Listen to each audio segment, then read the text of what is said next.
Influence is a lie. Or at least that's the version you've been sold. I spent the last 6 months interviewing beauty queens, NFL wives, gunshot survivors to figure out how they actually built their platforms of influence. Now, I expected to hear all about algorithms and viral strategies and trending audio, but instead, they told me to dig into the graves. When we started season 1 of School of Influence, I thought we were building a business show. I thought I was going to teach you guys how to get more followers. But in episode 1, my friend Bria Sharon Estep walked in wearing a literal crown. And she shattered the whole premise of what I thought this was going to be like. She looked at me in the eye and she said, "Devin, this crown is just a microphone. It is not the message." Wow.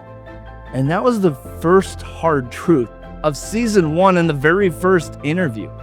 Most of you are trying to build your platform to find your identity. But Bria taught us that you have to find your identity to sustain your platform. Then we saw this again with Cameron Gardner. He didn't talk about his power or power from God. He talked about sonship. He said, stop trying to become who you already are. So how do you actually do that? How do you stop performing and start influencing? Well, based on the conversations that we've had this entire season 1, we have to perform an identity audit on ourselves. And I want to ask you to think about these 3 questions. Are you ready? Question number 1. If the internet turned off tomorrow, who would you be? If you couldn't post about it, would you still be doing it? Remember my friend Lovely Liz? She told us about being creative and that creativity isn't a grind, it's a play. And so if you're grinding for approval, you're an orphan. If you're creating from a place of overflow, then you know that you are a son or a daughter. I had to face it myself. When I started wearing orange, people thought it was just some gimmick and they thought it was just some branding tactic. But for me, the orange wasn't some marketing tactic. It was a flag.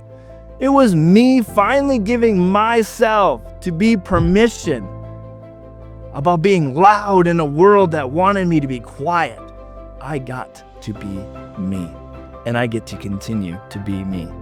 When I adopted my children, I realized I couldn't teach them to be bold if I was still hiding behind boringness of what people wanted me to be or to do. So when I ask you, who are you? I'm not asking you for your bio. I don't care.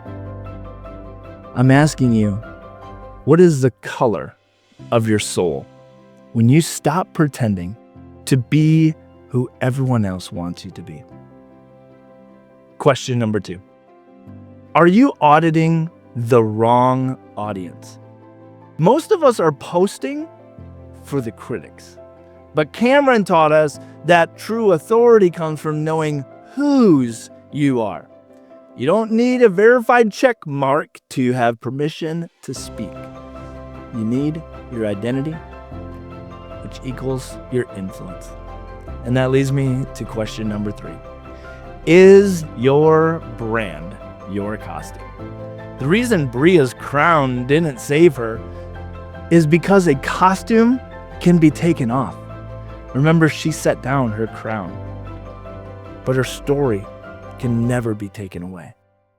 And so if you're building a brand based on what you think people want to see, you're building a prison. So stop polishing the crown and start telling your story. But knowing who you are, guys, that's just the start. And honestly, that's the easy part. The middle, man, we recognize that the middle is just like hell on earth. We can't talk about season 1 without talking about the fire that people went through. Dwayne Morton, man, he didn't build his mindset in a library. He built it bleeding out. When he told the story of surviving a police shooting and battling a blood disease, I wasn't thinking about influential strategies. I was thinking about survival. And then there's Elaine. She was watching her marriage collapse publicly with her NFL star husband. The entire world was watching. She couldn't, and she chose not to hide. So the question is, when the collapse happens, and it will happen, how do you survive it? This season 1 gave us the resilience protocol to move forward. And it sounds something like this. Step 1, reframing the data. Dwayne taught us that pain is just information. It tells you what matters. You think you want a platform? No, you don't. You want the capacity to carry the weight of it. If you get the platform before you get the character, it will crush you. It's not easy. No matter how simple somebody makes it look, it's not. Step 2, the public pivot. Elaine showed us that you don't have to hide your scars to be influential. No, your scars are the influence. People don't trust perfection anymore. They trust authentic stories. And they trust the survival story that you went through. People can take away and discount your knowledge, but people can never rob you from your experience and your stories. And so if you're going through any type of crisis right now, whether it be high, low, wherever you're at, you're not failing. You're in the research phase of your future influence. Don't waste the pain. I want to suggest to you, document it. I remember halfway through season 1, I almost pulled the plug on it.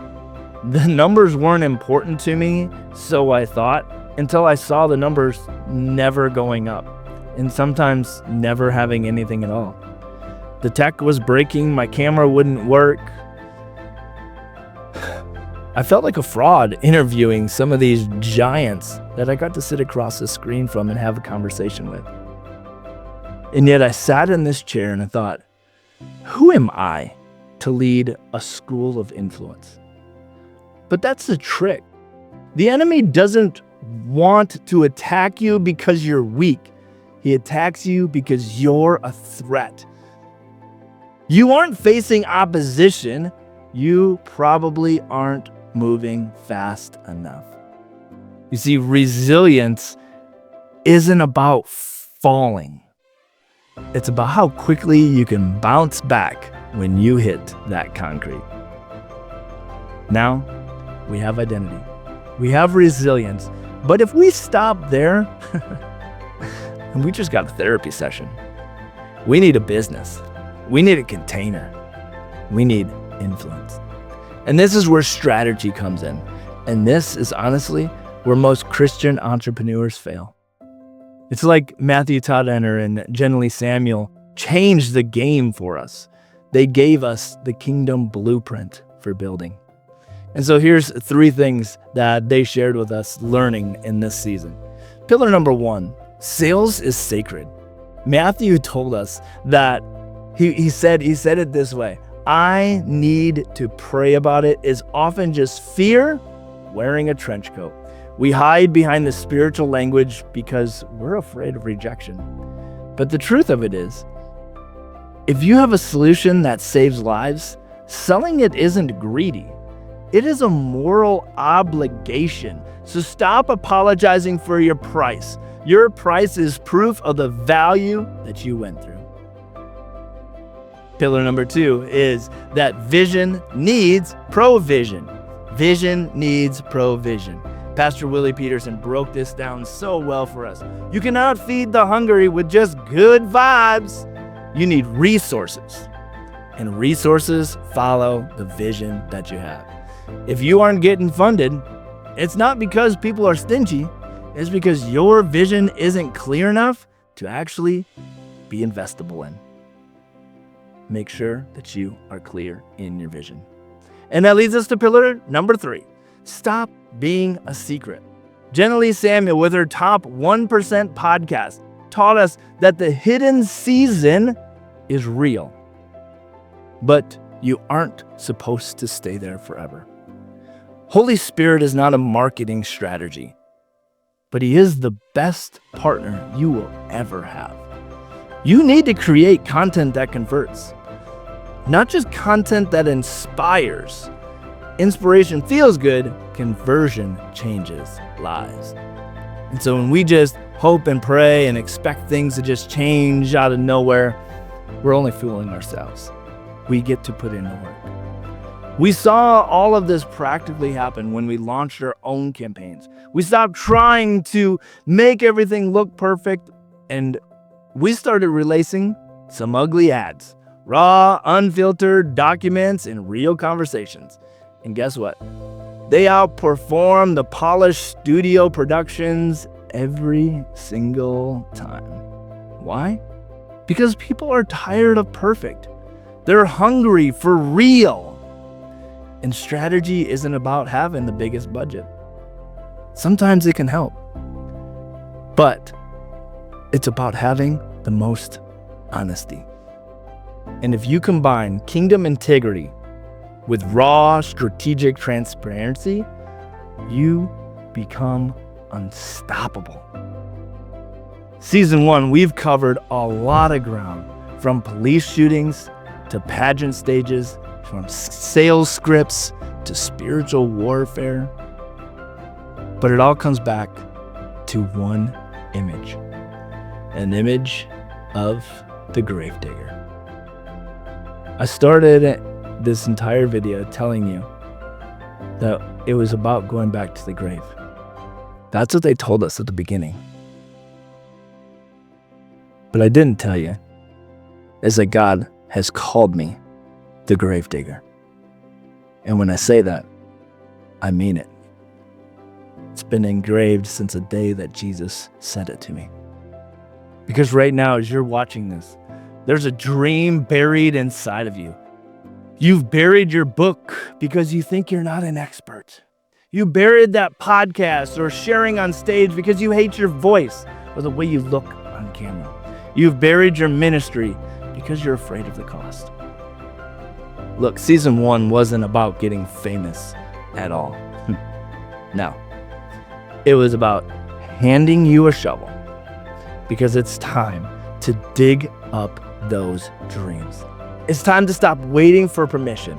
And I'm telling you now, and drop it in the chat, I have it. The question isn't, can you be influential? The question is, are you willing to pay the price? When we look at the disciples, they left everything. They left their boats, their family. That's a price. When Jesus spoke to the rich man and he said, what can I do to follow you, to serve you? And he said, sell everything and come follow me. And the man left sad.